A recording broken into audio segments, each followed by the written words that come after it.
I'm happy to announce and unveil my forthcoming book on Lucy Letby today. For those who don't know, the title of this book is Reasonable Doubt, Examining the Case of Lucy Letby.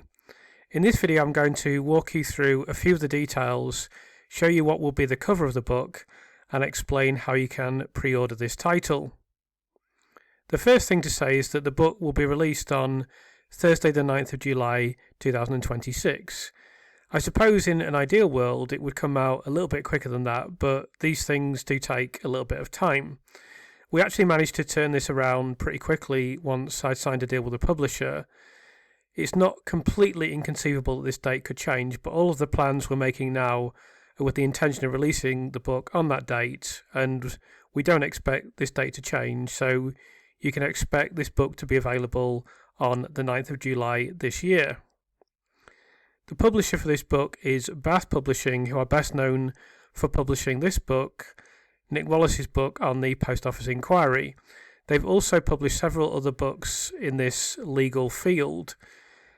Actually, the book will go out on an imprint of Bath Publishing known as Cinto Press, which also published the Post Office book on the screen now. Cinto Press is actually named after the tallest mountain in Corsica, which you can also see on the screen now. So the background to this book is that it tells the whole story of Lucy Letby and examines everything of relevance in the conviction of Lucy Letby. So it gives the full background of what occurred at the hospital. It examines the court procedure and process. It looks at the medical evidence that was used in court and the circumstantial evidence. And then finally it examines the police investigation. And it brings all of these together in a narrative that runs through the book. When I began the process of researching this book, I realised that I needed to speak to as many credentialed people as I could, and I had a plan to achieve that.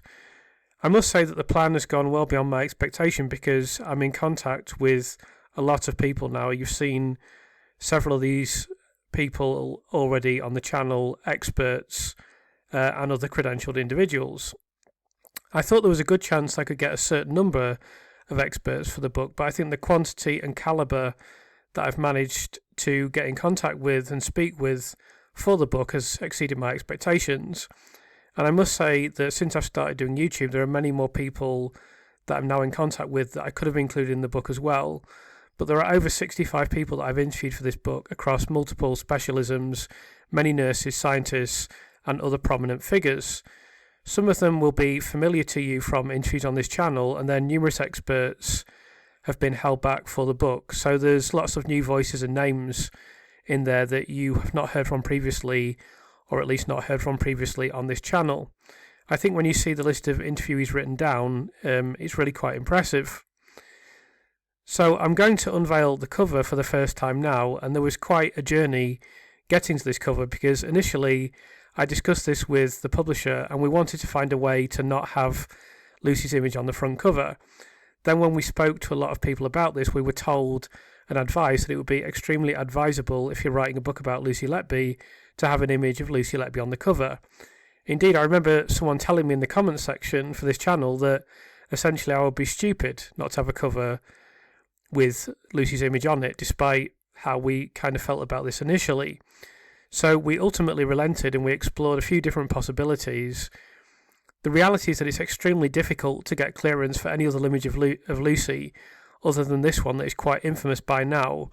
And I know that some of you, and I don't necessarily disagree with this, don't like to see this image too much, but unfortunately we can't get clearance for anything else, where it's very difficult, certainly, to get clearance for anything else. So we tried to come up with a design that was both ideal from a commercial perspective and ideal for the person that sees the book and needs to know what it's about instantly.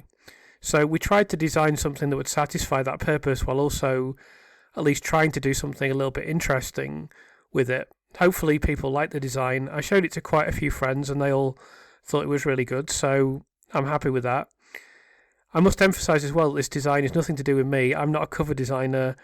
I don't deserve any credit for this, so I want to make that crystal clear, but I hope people like this cover, and I hope, if not, that you can understand why we've chosen this image. We did try some other designs using confession notes, some covers using various nursing paraphernalia, but it was all a little bit tricky, not least because we're a bit hamstrung by what we could actually use.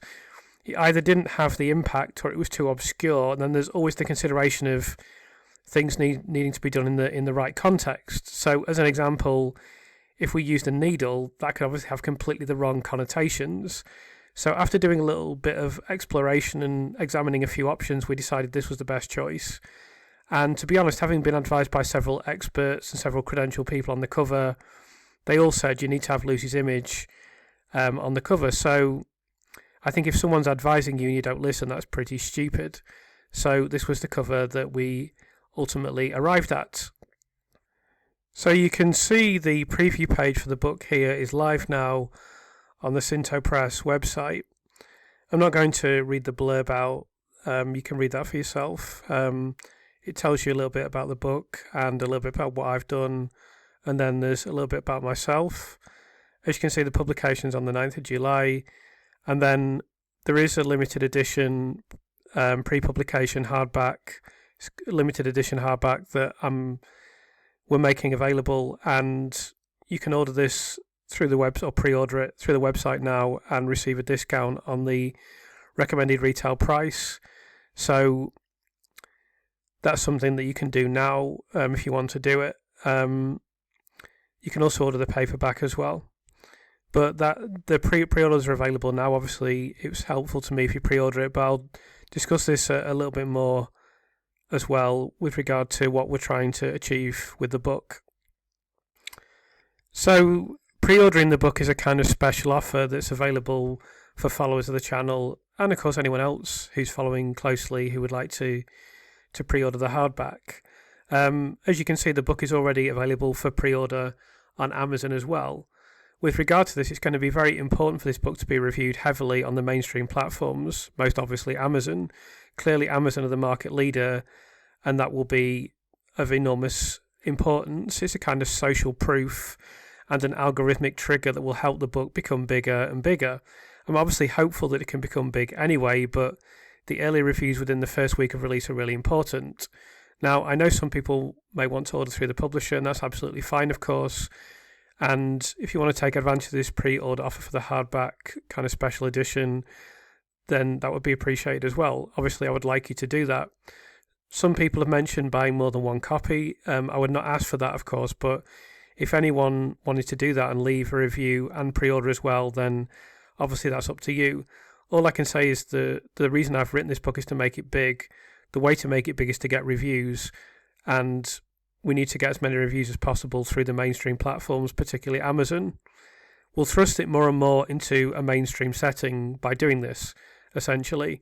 I'll discuss more about that later on, but as I say, just reviews, particularly early reviews, from as many people as possible are absolutely critical, as well as sales, but reviews are really important now. Sales make a difference, of course, but reviews are a social imprint and social proofing that exist online and that are absolutely critically important. So I do need people to review the book, and I do need them to review it on these big mainstream online platforms. I'll come back to why this is important again later in the video. I'll just also mention the book is also on Waterstones already, and we'll probably be doing some partnership stuff with Waterstones at some point in the future, some point later this year. The next thing to mention is that I'll be doing public appearances and media. I don't know what this will look like at this point in time. It's not really up to me to arrange it. I've put the Oxford Literary Festival on the screen here as that's an example of something that I might do, but that would be next year because it doesn't fit into the schedule for this year because it's held in March. So if I did that, it would be most likely to be next year, but I'll be doing possibly appearances at bookshops, literary festivals, doing signings, various things. There's some other ideas that we've looked at as well that I won't reveal at this time, but you'll hear about them if and when they're going to happen. Someone made a very interesting suggestion in particular that we're examining now, and then on top of that I'll be doing media. I don't know exactly what that will look like, but it will be newspapers, possibly radio and television, probably interviews, possibly some big podcasts. We'll just have to wait and see. But everything will be done to ensure that this book achieves mainstream market, public consciousness and penetration, because the aim of this book is not for me to write a book and have people say, oh, aren't you clever? It's to help Lucy. That's the only reason I've written it. And I realised from day one that it could be really valuable. in that respect, and I'll explain why that is in this next section. So, as I've discussed previously, the Birmingham Six and the exoneration of the Birmingham Six is often viewed as a success of the appeal system and a success of the criminal justice system. Certainly they were infamous when I was younger. But it shouldn't be viewed that way, because the Birmingham Six spent 16 years in prison while being completely innocent, and for the first 12 to 13 years of that 10-year in prison, basically nothing happened at all. And it was a book that was written by a journalist called Chris Mullin, and then a World in Action documentary that was instrumental in changing public opinion on this matter and ultimately resulting in their exoneration. So I'm just going to read from the Wikipedia page for the Birmingham Six to explain more about this. In March 1976, their first application for leave to appeal was dismissed by the Court of Appeal presided over by Lord Widgery CJ. Sounds like a made-up name, but apparently that's a real name. Journalist Chris Mullin investigated the case for Granada TV's World in Action series. In 1985, the first of several World in Action programmes casting doubt on the men's convictions was broadcast. In 1986, Mullin's book, Error of Judgment, The Truth About the Birmingham Pub Bombings, set out a detailed case supporting the men's claims that they were innocent. It included his claim to have met the four men who were actually responsible for the bombings. The Home Secretary, Douglas Hurd, referred the case back to the Court of Appeal in January 1988 after a 6-week hearing, at that time the longest criminal appeal hearing ever held. The convictions were ruled to be safe and satisfactory. The Court of Appeal, presided over by the Lord Chief Justice Lord Lane, dismissed the appeals.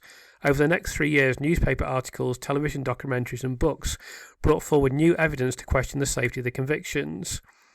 The Irish Prime Minister, I'm not going to try to pronounce that word because I've forgotten how you pronounce it, Charles Haughey, requested the case to be reopened with the Prime Minister of the United Kingdom, Margaret Thatcher, in a December 1989 meeting to no avail. So even from that section, you will see the similarities with Lucy's case. We've had the documentaries on TV. Hopefully there can be more in the future, but I'll come back to that in a second. But my aim from day one was to write a book similar to this Chris Mullin book, Error of Judgment, that could play a role in creating public penetration with regard to awareness of this case. So I'll just continue reading. The second full appeal in 1991 was allowed. Hunter was represented by Lord Guildford QC, the others by Michael Mansfield QC. The Crown decided not to resist the appeals on the basis of new evidence of police fabrication and suppression of evidence, the successful attacks on both the confessions and the 1975 forensic evidence. So you can see how long it took. So there was forensic evidence in 1975, and that their appeal wasn't allowed until 1991. Now, we can't allow that for Lucy. Lucy has already been in prison for over 5 years and 6 Christmases, and I want this to be turned around as quickly as possible, which is why I've devoted myself to this as much as I has been able to. And people say to me all the time, oh, don't push yourself too much, don't overdo it because you'll burn yourself out. And I promise I won't do that, but I am really determined to do as much as I possibly can. The Court of Appeal, constituted by Lord Justices Lloyd, Mustill and Farquharson, stated that in the light of the fresh scientific evidence, which at least throws grave doubt on Scusa's evidence if it does not destroy it altogether, these convictions are both unsafe and unsatisfactory. On the 14th of March 1991, the 6 walked free. In 2001, a decade after their release, the 6 men were awarded compensation ranging from £840,000 to £1.2 million. So when I read that, I felt that if someone could do something similar in Lucy's case, that would be really helpful. And I knew it needed to be a book of high credibility with a lot of expertise in there and so forth. So that's what I've done with this book, and that's been the aim from day one. That's why I've worked really hard to get as many credible voices in there as possible. I'm slightly surprised by how many I managed to get, and how I'm equally surprised by the quality of those people. But as I became more connected, more and more people were interested in what I was doing, and I've managed to connect with a lot of people. So I'm really grateful for that, and part of that is due to your support on this channel. But the aim is to make this a big mainstream, big selling book that can shift the needle on Lucy's case in terms of public opinion, which of course I think it is shifting already due to, well, firstly the fact she's obviously innocent, I suppose, but also due to the fact that there has been coverage, there has been media coverage, there have been documentaries. And then I'm hopeful that this would open the door, this book, for another documentary, although with any luck the time frame is occurring now that will mean possibly we could be looking at the Court of Appeal and potential exoneration before it's even possible to make another documentary, but that remains to be seen. The main aim for me as a writer is to make and write a book, make it as strong as possible, make it successful as possible, and then hopefully that will have a significant impact on the perception of this issue publicly, and hopefully on Lucy's prospects. Just to reiterate this, on the 15th of November 2024, shortly before he sadly died, incidentally, the BBC revisited comments made by Paddy Hill, one of the Birmingham Six, who was subjected to possibly the most infamous miscarriage of justice in British history at this point in time. Eventually it will be Lucy Letby. Hill had been interviewed by Stephen Sackur for the BBC programme Hard Talk in 2011, during which he had made the following illuminating comment. "We didn't get our convictions overturned because of the government or the courts. I'll tell you what got our conviction overturned: public outcry." And that's why Mark MacDonald has done what he's done in ensuring that there is a big public understanding and awareness of this issue of the wrongful conviction of Lucy Letby. And no matter how much he's been criticised for this, we've seen some disingenuous, in my view, ignorant comments from many people. Liz Hull, for example, was tacitly critical of this public campaign, implying that it's the wrong way to go about things. But if you don't go about things this way, then you end up with the time frame of the Birmingham Six, which was 16 years in prison, or Andrew Malkinson, 17 years in prison, or more recently Peter Sullivan, 38 years in prison, and there are many, many others. So I knew very early on with regards to this issue that public awareness and public outcry, as Paddy Hill described it, would be important, and I hope to play a small role in that. So as I mentioned, online reviews are so important with achieving this aim. So anything you can do to help with that, if you can get friends and family, anyone really, to buy the book and review the book, that is extremely valuable. If you went back to the kind of pre-digital age, the analogue age, then word of mouth was very important back then, and you would only get newspaper reviews. And word of mouth is still certainly useful, but online presence, the online footprint that you achieve, is now critical. So everything will be geared towards making a big media and online imprint. And while I, myself and the team at Bath Publishing will do everything we can to make that happen, I also do need your support. I'm enormously grateful for the support I've received for YouTube already, and it's worked out well for me because I have something we're following now, and I'm also a little bit accustomed to being recognised and to people knowing my name and seeing that people are talking about me. So it's been a bit of a soft landing before this comes out. So in that respect, YouTube has been great. I'm enormously grateful for what I have now, but now I just need your support on this. And also, about 1,000 times more importantly, Lucy needs your support. Finally, I will put the pre-order link for this book in the comments. There will be a limited number of pre-order hardbacks, and then you can order through Cinto Press, Amazon or Waterstones. As I mentioned, getting reviews early on will be important in making this viral. If you have any queries, please let me know. Thank you so much for your support and interest.